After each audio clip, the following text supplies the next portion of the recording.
dengan petunjuk dan lindungannya, serta apa yang menjadi ikhtiar kita. Dia bisa jelaskan langsung, dia bisa menyimak secara langsung, kita bahkan mendengar laporan, nah itu.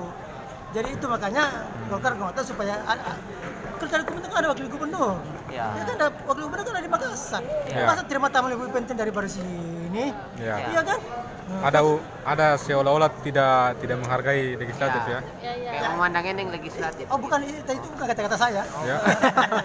Kalau di Tatip itu katanya tidak perlu datang gubernur. Tidak, itu undang-undang rangkaian dari pembahasan RPPD di pasal 4142 ayat 5. Iya. Ya penjelasan itu harus wajib. Ada kata wajib situ.